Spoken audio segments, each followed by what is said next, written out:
Welcome. Hey, everyone. Wait, let me just wait. Okay. Hey, everyone. Welcome to the Tina Blaze Show. My name is Christina, aka Tina Blaze, and I'm super excited for today's show. We have a very, very special guest. His name is Ryan Singh.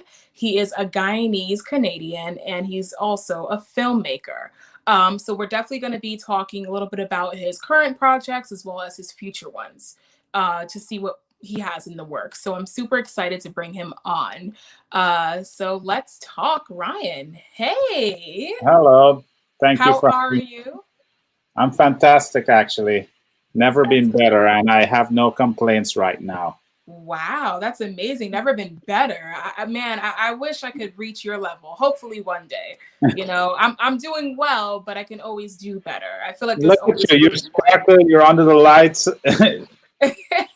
know, the thing that I say is there's so many people that is dying right now due to COVID or racism or other things. And every time you have a moment to smile, to get up, to aspire to the dreams that you want, is a moment of celebration because we're not guaranteed the next minute, the next hour, the next day. All Right. right. So it's a time to live. I agree. And and for black people right now, our voices are amplified and we are being recognized for what we can contribute. Mhm. And the potential to be great has never been better than right now. Yes, yes, I agree. And honestly, I feel like a lot of us are supporting each other, which is great. This is something that has been in the works for so long, because a lot of people just don't support Black people, even Black people. But I see a lot of people, hashtagging support Black businesses, and it's beautiful. It's something that we need to continue doing, right? So that's great. That's wonderful. But thank you, Ryan, for joining me. So I do want to talk a little bit more about you before we talk about your projects and your films. So can you kind of tell us who you are exactly and talk to us a little bit about your journey of becoming a filmmaker? Absolutely. A little bit about me. I grew up as a small boy, always having my head in the stars, looking at TV, looking at films, and wanting to be a part of the business. I came to Canada and I found some agents, but I never really found a good enough agent to get me where I needed to be. And I didn't have a network of people. So I bought myself a camera and I decided that I was going to start telling the stories and finding my way. I spent 18 years working as an independent producer, creating things that I thought, oh, this is great. Look at me. That approval that one would often ask for, and people would say, very nice work. But I didn't know how far off the work plan that I had until I joined the union. And then I realized, oh my God, there's a whole business behind this thing. There is actually structure. There's actually money that you can earn from this engagement. Yeah. And it took me 18 years to discover that the business is lucrative in as much as, we often hear about these big paychecks and so on. So Mhm. now I spent the next 3 years really working and honing my skills in as many areas as I could. I Mhm. mean, I've done it all by myself, but I did it the way that I figured it was to be done. And then there's actually a structure, a process to be able to do it.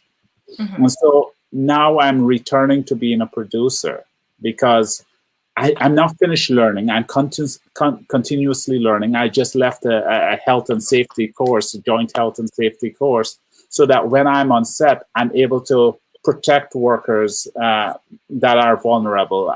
And when I become that employer, because sometimes I'm hiring people, I know what is expected to protect my workers. Because when we come to work, we Mhm. come to earn a dollar, we come to live our dreams, but we don't want to get hurt or worse, get killed while being at work trying to do those things. Right. I think that's amazing, Ryan, that you took it upon yourself to actually learn that skill.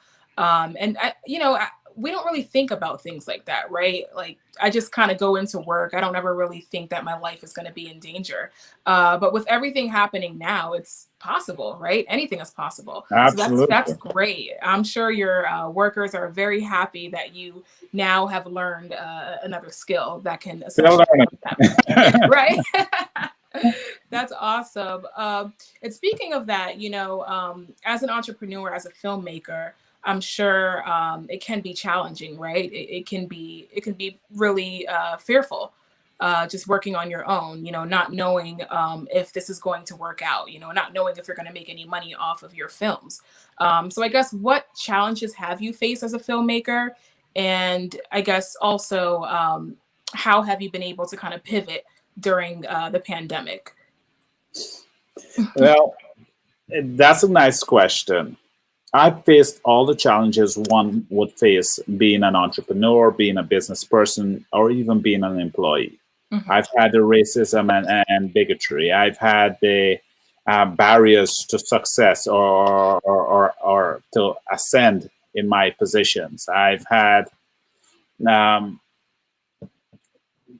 my own blockages because we have thousands of things going in our mind saying whether we're good for this, whether we're not, conflicting thoughts of my viability in the space, and whether people can trust the work I'm doing, whether I can trust the work that I'm putting out there, how it's impacting people, how it's impacting myself, where I want to be, how it's taken so long to get there.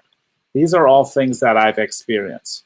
But now putting tools and really reading, learning, planning my future, I'm able to mitigate the obstacles of success by making sure that I really study what I need to do the research as to how it's happening in my area of business, and really executing it based on those plans. If something were to happen, I can pivot because I have the research. I know what the market is asking for, Mhm. and I can really work to telling the stories that I need to tell.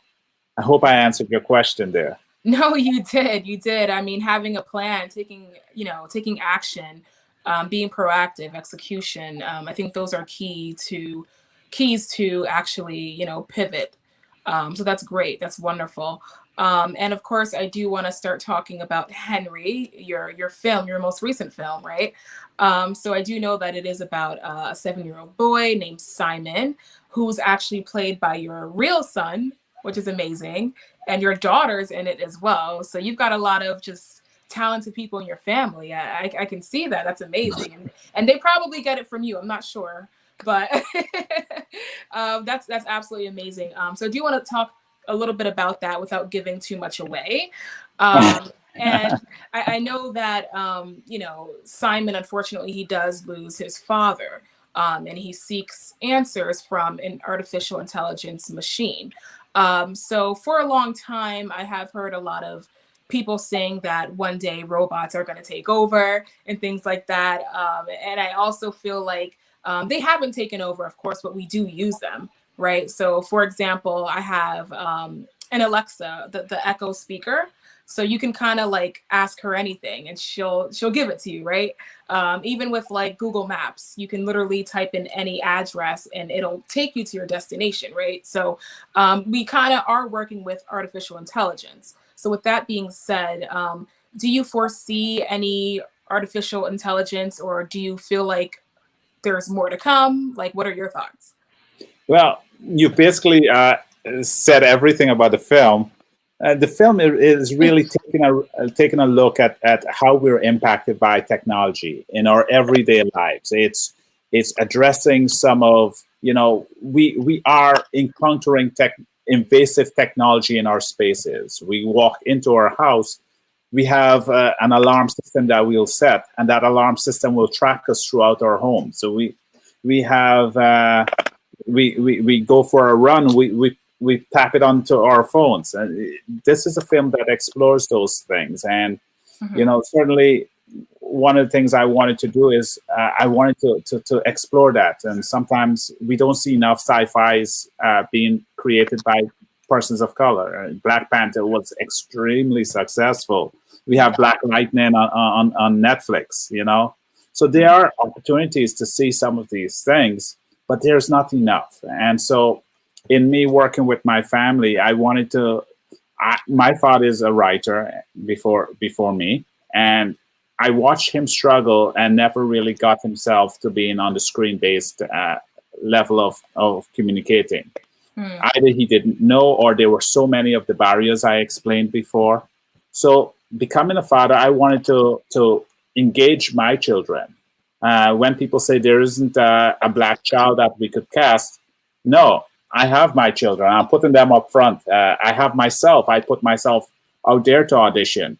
And it's for you to hire us and say, hey, you can tell the story. But we can't just sit down and wait for someone to hire us. We have to write the stories we want to see ourselves in. And that was what was key and important for me. So I hope I'm answering your question that you've asked. It's important for us to create and be authors of our own story so that we don't leave out the history we want others to know about us. And if they get to know who we are, then maybe there'll be less George Floyd situations. Mm-hmm. Yeah, definitely. That's also a very touchy subject as well. But I do agree. I think we need to continue to create. We are creatives, right? I feel like Black people in general, we kind of almost created everything that you see, right?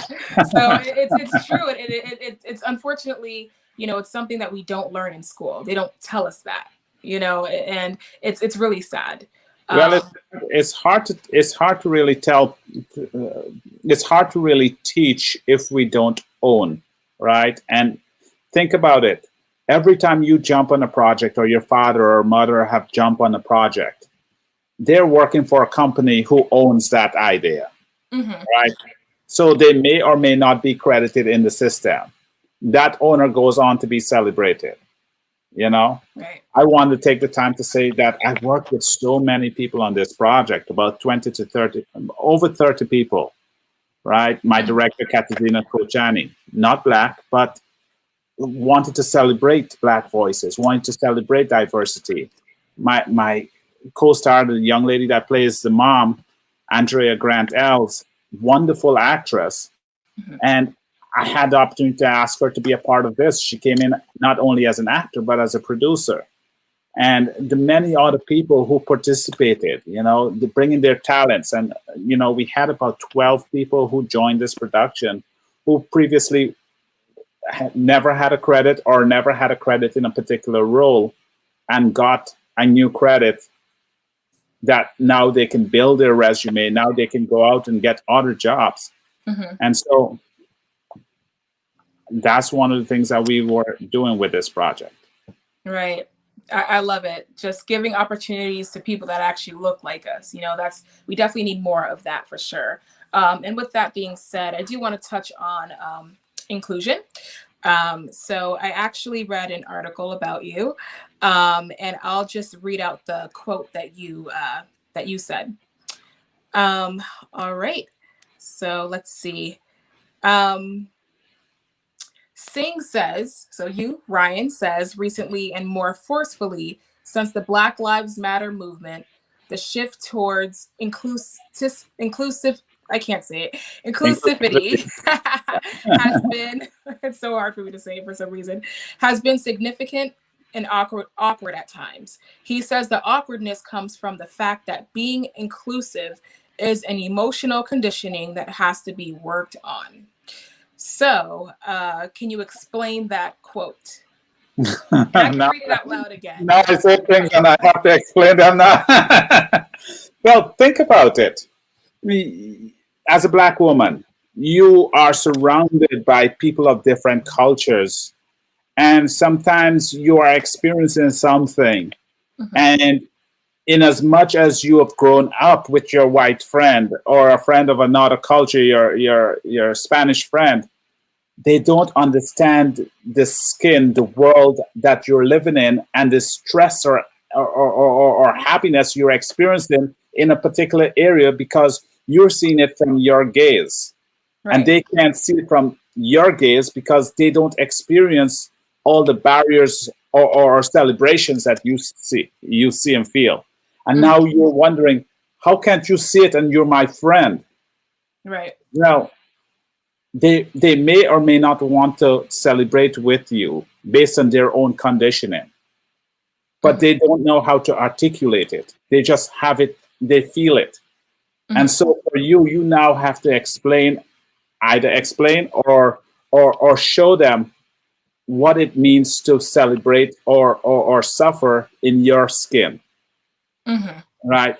And Right. so it's an emotional thing because in you trying to explain that, you're tearing out of yourself to get them to understand it, Hmm.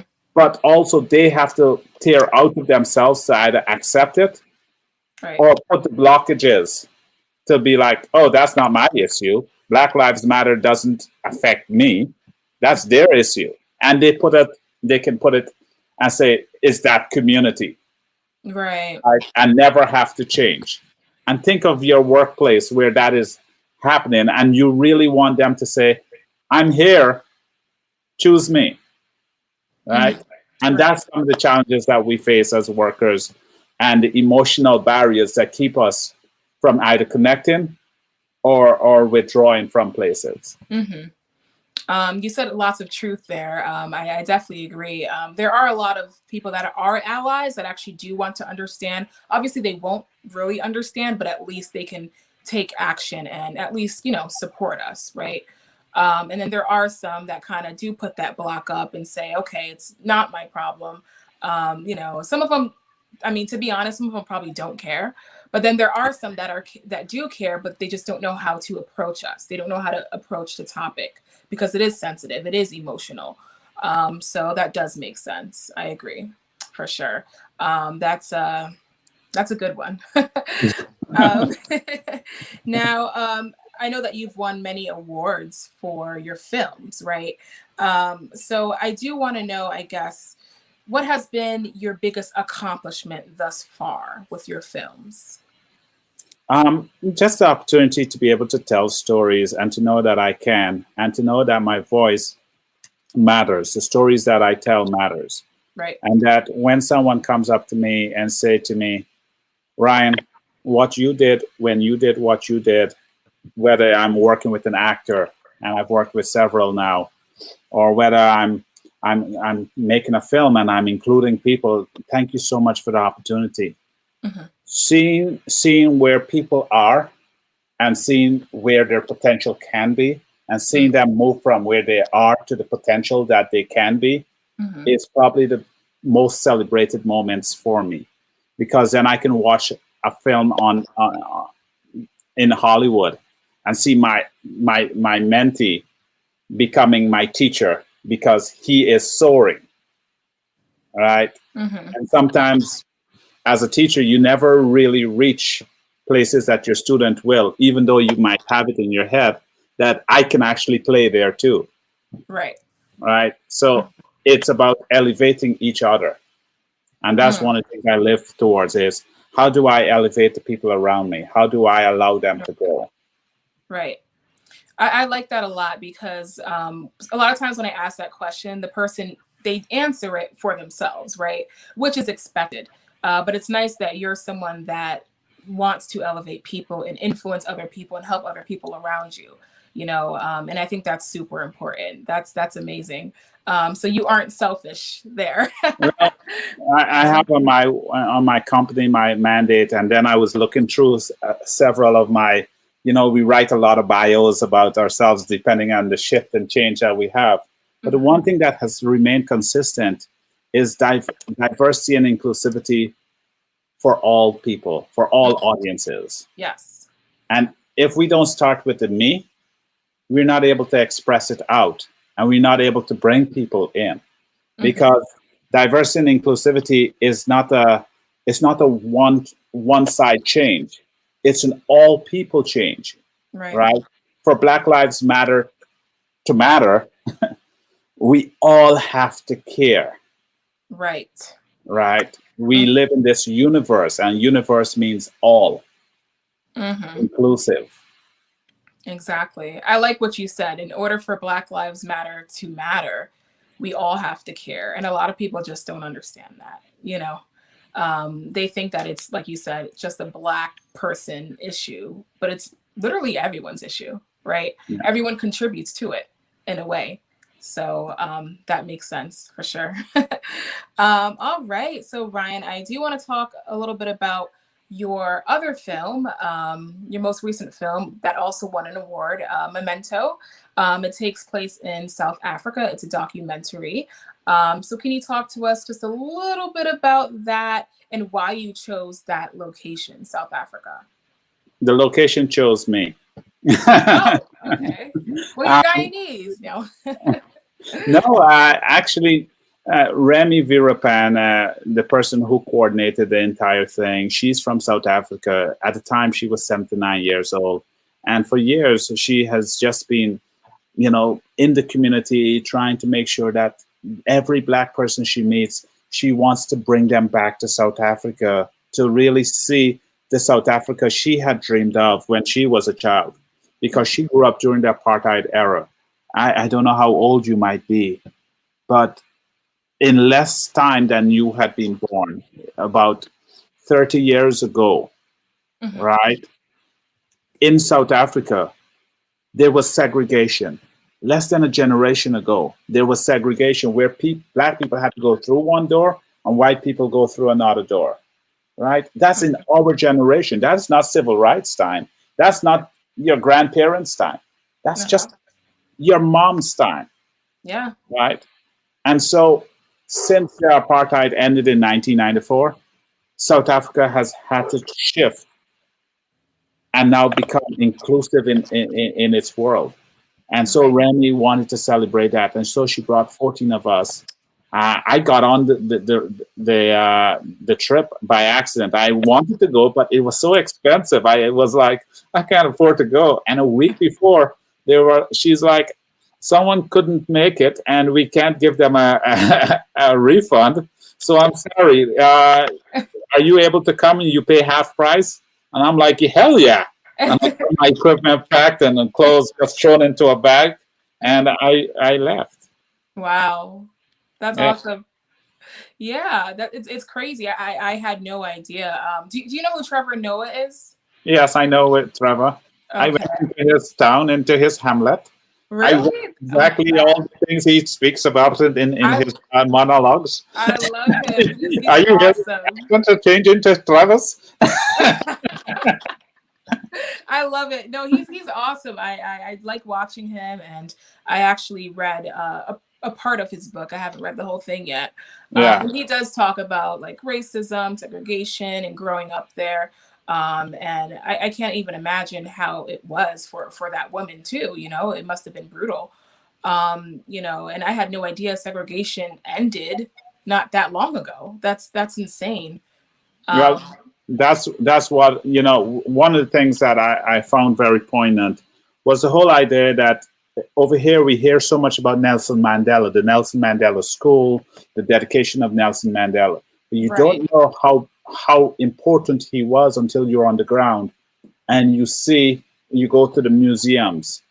Imagine being put on a bucket to stand, a rope around your neck, right? And you have to stand there, and the police officers are sitting right there watching at you eating, and it's 24 hours, 32 hours, and your legs can't keep you up. Okay, your legs can't keep you up, and you got to give away. But if you give away, the rope is gonna kill you. Right. That's one of the exhibits I saw at the Apartheid Museum. You know what they deemed those people who died in such situations as? Committing suicide, That's right? horrible. Because they died on their own accord. Nobody touched them. They had an opportunity to stand and live. But then Mm, when you put them through such torture, of course they will die. Someone is implicit of it, but no one goes to jail because that's the error. That's the way things are done, right. right? And Mm, so the fact that Nelson Mandela went to jail, survived jail. I went to Robin Eland where he stayed. I saw the small cell that he lived in, the place, the limestone quarry that he worked at.